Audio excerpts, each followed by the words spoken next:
Arcade Heroes.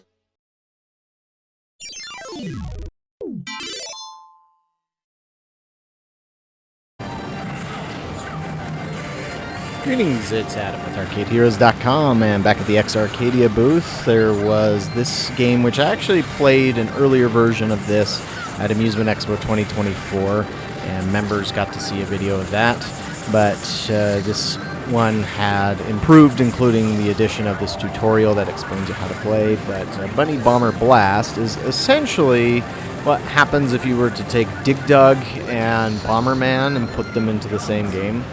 And so if you're into either of those two games, or that concept sounds appealing to you, I think you'll have fun with this one. I guess it would be better to say that it's a lot closer to Dig Dug than it is Bomberman, of course. But one thing that you do have to get a little used to is just how quickly the bombs go off. That threw me a couple of times, because you almost get no time there. But I think that's good in that once you get the hang of it, and you can use that to get some nice combos and all that.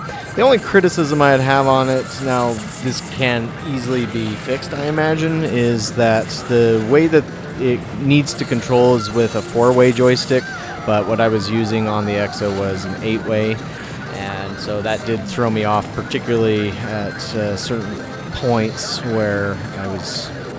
Well, that right there was my own fault for not paying attention on the rock falling. But like right there, I think I was trying to push in one direction, but it was not going the way I wanted it to. And so hopefully there's a way that they can get that to work so that you wouldn't have to only run it in a 4-way joystick cabinet.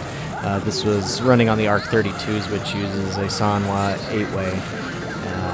And I imagine that most out there now might use an 8-way. However, in thinking about the cabinets that I have at my own arcade, they use the American Suzo HAP stick, so perhaps it would play better on those than it did on this one. But obviously no operator's going to go and swap out joysticks every time somebody wants to play. But again, that's the only criticism I really had about this one.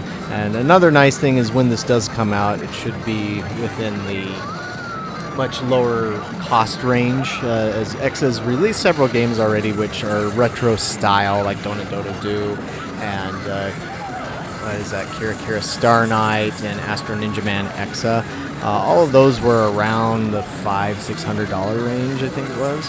And so that, for everybody always complaining about how much EXA games cost, it's like that those games don't cost that much for what we generally see within the arcade industry. Again, I know when it comes to pricing, everybody's always wanted to compare to console games, and you can't do that. It just does not work. The economics don't work in that sense. But that's not what this whole video is supposed to be about anyways.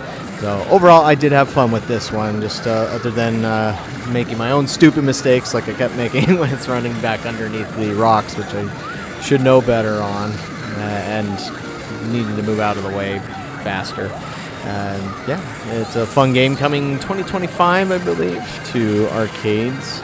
And so stay on the lookout for this one. It'll be interesting to have an EXA system running all of their retro games in it, those ones that I mentioned, plus this one. And there will be other retro arcade games coming to the EXA platform sometime soon, so stay tuned for that. Thanks for watching. We'll catch you on the next video.